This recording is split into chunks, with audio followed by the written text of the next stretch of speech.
Lucas, se a gente tá no mundo, a gente tem uma história pra contar, né? Sem dúvida, eu acho que o ser humano ele se constitui e se ressignifica a todo momento a partir da sua narrativa, né? Eu acho que esse é um dos elementos que constitui a nossa humanidade. Pois é, e aí você consegue, muitas vezes, ressignificar uma história, um sofrimento, algo que você passou, né? Ressignificar. Uhum. A partir do momento em que você conta a sua história, a partir do momento em que você entra em contato com a história do outro, você tem esse momento transformador, de geração de empatia, digamos assim, de se ver na história do outro e ressignificar suas próprias experiências a partir das experiências que outras pessoas também vivenciaram. Então, é aquela coisa de perceber que muitas vezes alguém já viveu o mesmo problema que você está enfrentando, ou alguém já teve o mesmo sonho que você teve para o futuro. Então você consegue se enxergar e você consegue perceber a sinergia entre o que você está vivendo, que muitas vezes você acha que é algo só seu, com o que muita gente já viveu. E eu acho que isso é o mais mágico do processo. O Museu da Pessoa, que é um museu virtual, oferece a possibilidade da gente ouvir essas histórias e contar as próprias histórias, né? Sem dúvida, o Museu da Pessoa é um museu virtual e colaborativo, e eu acho que esse é o principal aspecto do Museu da Pessoa, é o aspecto de colaboração. Então, toda e qualquer pessoa pode contribuir contando a sua história. Por quê? Porque o Museu da Pessoa acredita que para a construção de uma história que realmente faça sentido e que seja coletiva, a gente tem que conseguir registrar o máximo de experiências possíveis. Então, todas as histórias de vida são únicas e todas as histórias de vida são extremamente valiosas. Então a gente está falando de patrimônios da humanidade. Somos todos Mona Lisas, Carolinas de Jesus, Cartolas. Então temos que registrar e preservar essas histórias se a gente quiser realmente deixar para a posteridade uma história que seja significativa. E aí, quando você fala que todo mundo pode contar história, que a história é forjada por muitas vozes, né?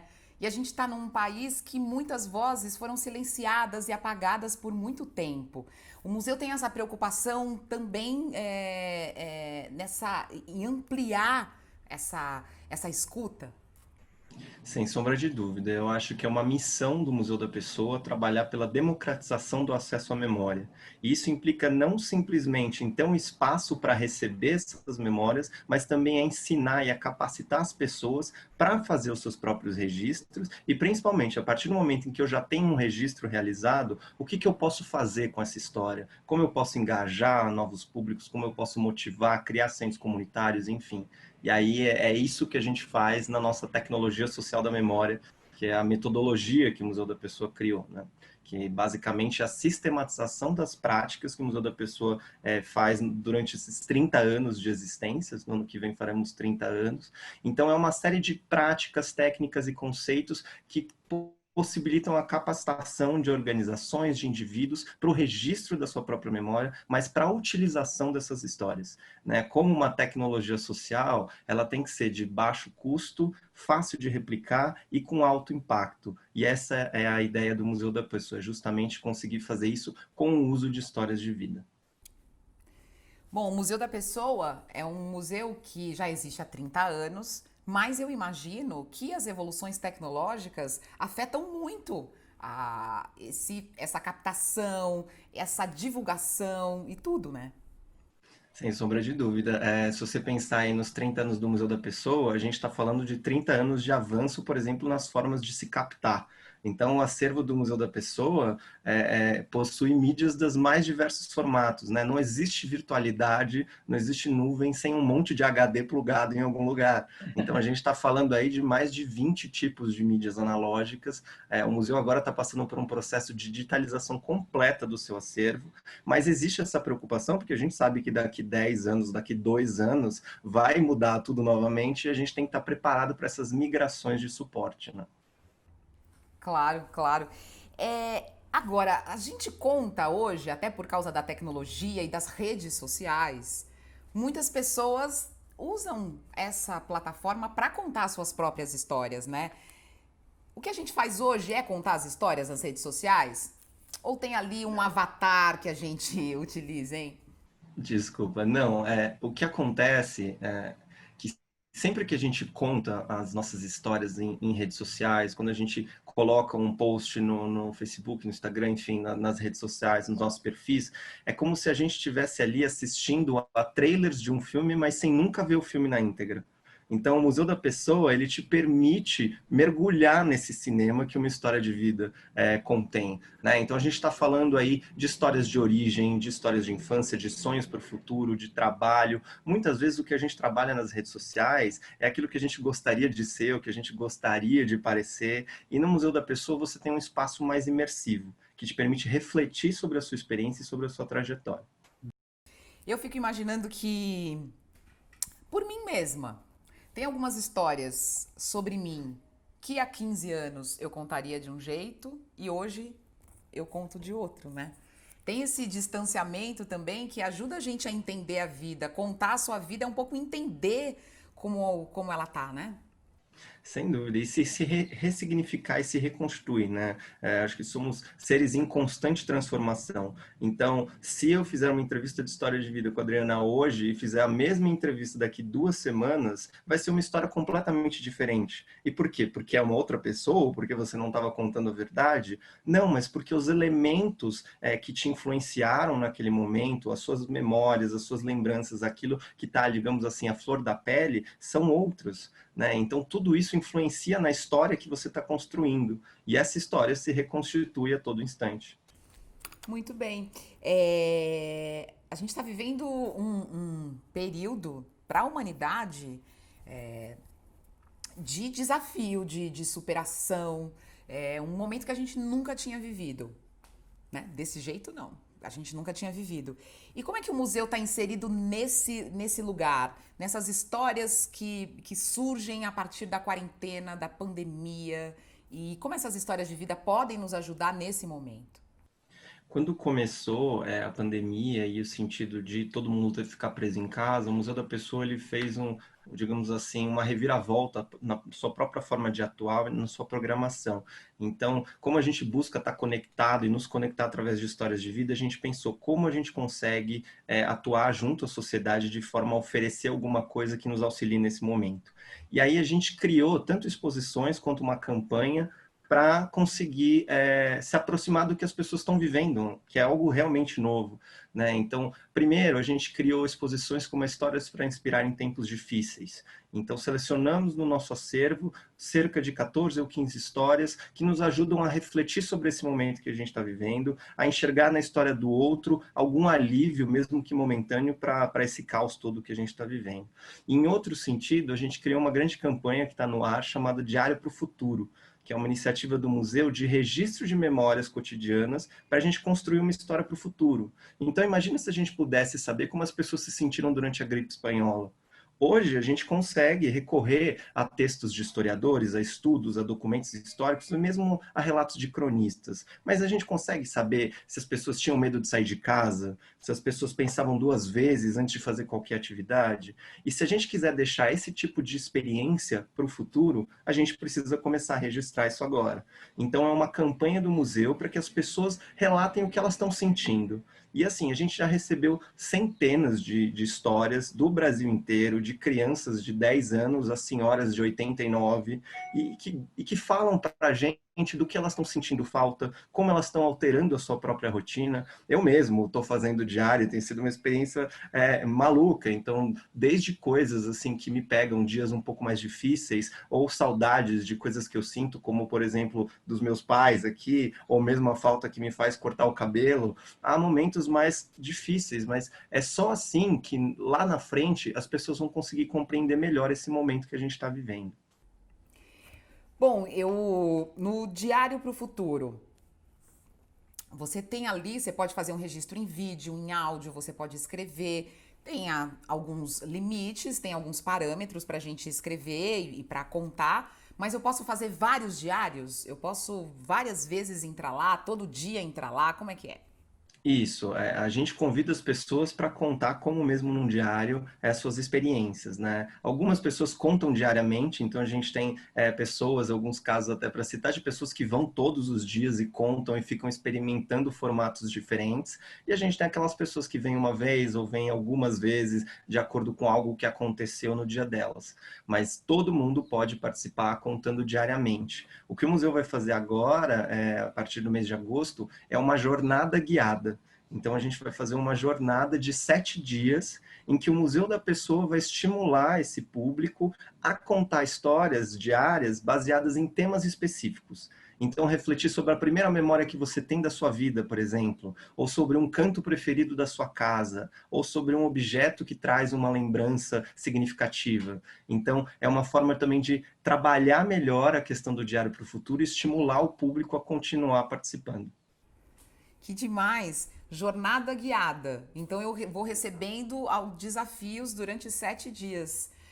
Que Exatamente. ótimo! E esses desafios, essas perguntas, elas nascem a partir de que necessidades de vocês? A partir do quê? Elas nascem muito baseadas nas premissas do museu e na nossa metodologia. Então, a metodologia ela está toda imbricada nas perguntas que vão ser criadas nesses desafios, digamos assim. Então, você, por exemplo, extrai uma memória a partir de um objeto ou a partir de uma fotografia. Você primeiro refletir sobre a sua história, para depois refletir sobre a história do grupo. Você pensar no seu espaço, para depois pensar em tudo que está à sua volta. Então, são perguntas baseadas na metodologia do Museu da Pessoa. Que demais! Tem um outro projeto que é o Contar para Viver, Narradores do Brasil, que também são histórias muito inspiradoras e que também estão num documentário. Exato. O Contar para Viver é uma exposição que ela é quase uma homenagem à capacidade humana de contar histórias a partir das suas próprias experiências, né? E ainda nesse momento de quarentena e de isolamento, foi uma forma que o Museu da Pessoa encontrou de fazer com que as pessoas viajem. Então, viajem por lugares do Brasil, viajem por manifestações culturais e viajem para dentro da própria alma humana. Né? Então, foram selecionados no acervo do Museu da Pessoa ótimos contadores de história que vão nos levar para essa viagem pelo Brasil. E essa exposição, ela também é derivada de um documentário que foi feito sobre o acervo do Museu da Pessoa, que é o Pessoas Contar para Viver. Então, a gente convidou 5 cineastas que tiveram uma tarefa bastante difícil de olhar para esse acervo com mais de 18 mil histórias de vida e propor um recorte, propor, digamos assim, uma homenagem a todas essas pessoas e a todos esses relatos de vida que a gente possui. É. Você fala contador de histórias. Todo mundo pode contar a sua história. Mas tem gente que tem mais talento. Tem gente que, Exato. isso, que carrega isso, que carrega esse contar, né? E a gente tem uma tradição na cultura popular dos contadores de história, se pensar na cultura afro-brasileira também, dos contadores de história, né? Sim, sem dúvida, dos griots, dos cordelistas, dos rappers. Então, isso é muito forte na tradição brasileira. O Museu da Pessoa, a própria metodologia do museu bebe muito nessa tradição oral dos griots africanos, por exemplo. Então, daquela ideia de que se um homem morre é uma biblioteca que se perde, né? E da capacidade que cada um de nós temos de contar suas histórias. Evidente que contar uma história é uma arte. Então, tem pessoas que já nascem, digamos, prontas e tem outras que precisam de muito treino para contar a história. Mas independente da capacidade e da habilidade de cada um, o importante é bater nesse ponto de que toda história importa. Toda história importa. Eu acho isso muito maravilhoso. Toda história importa, isso importa mesmo. Eu queria só uma dúvida aqui e é uma curiosidade. Toda última quarta-feira do mês vocês têm uma roda de histórias e essa roda acontece virtualmente agora. Como é que é isso? Exato, a gente tem feito essas rodas de história e é muito engraçado você pensar nesse formato de roda, já que a gente está trabalhando virtualmente por ferramentas de videochat, por exemplo. Mas as pessoas se inscrevem e aí a gente sempre sugere um tema para aquela roda. E aí cada pessoa na roda compartilha uma história sua relacionada àquele tema da semana. Então, é um momento de imersão na história do outro, em que todo mundo vai contar a sua história e todo mundo vai ouvir a história de todos os outros que estão ali. E é muito maluco como ao final desse processo as pessoas ficam encantadas em se enxergar na história do outro e rir daquilo que a pessoa está falando ou se emocionar porque também se enxergou e viveu algo como aquilo. Então esse momento de troca de experiências é muito rico. Só para eu entender mais uma coisinha, todo mundo pode contar história e vocês ajudam que as pessoas contem essa história. Então, quando eu entro no site do museu, eu tenho ali algumas orientações para que essa história seja contada. Você pode me replicar essa informação aqui mais rapidamente, assim? Como contar uma boa história? Olha, para você contar uma boa história, o primeiro passo é você pensar nas experiências que você viveu. Então, não se baseie, por exemplo, em saber o que você sabe sobre determinado assunto, mas que experiência você teve com aquele assunto. Então, não o que você sabe sobre o seu pai, de repente, mas que vivências você teve com ele, né? Então, esse é o primeiro ponto. O segundo é você realmente parar um momento do seu dia para refletir sobre as suas vivências. Que marcos aconteceram na sua vida? O que são marcos? O que são rupturas? Então, você parar para pensar na narrativa que você quer contar auxilia muito as pessoas que muitas vezes nunca tiveram essa oportunidade. É muito maluco você parar para pensar que às vezes a gente entrevista uma pessoa, então eu vou aqui e faço entrevista de vida com você. E pode ser que seja a primeira e a única vez que você vai contar a sua história do começo até os dias de hoje na sua vida. Muitas vezes eu fiz entrevistas que as pessoas ao final da entrevista falaram: eu nunca contei isso para ninguém. Então, esse momento de parar e refletir sobre a sua história, digamos assim, do começo aos dias atuais, é uma coisa ritualística, é uma coisa muito mágica, que demanda um pouquinho de cuidado também, um pouquinho de prática, digamos assim. É verdade. Eu sempre tive diários, assim, sabe? Da adolescência e depois no início da juventude. Faz uns 5 anos, assim, que eu parei um pouco com o meu diário. Eu tô ouvindo você falar, tô com vontade de retomar o meu diário. Você tem diário? Diário tá dentro dessa prática de contar a nossa história?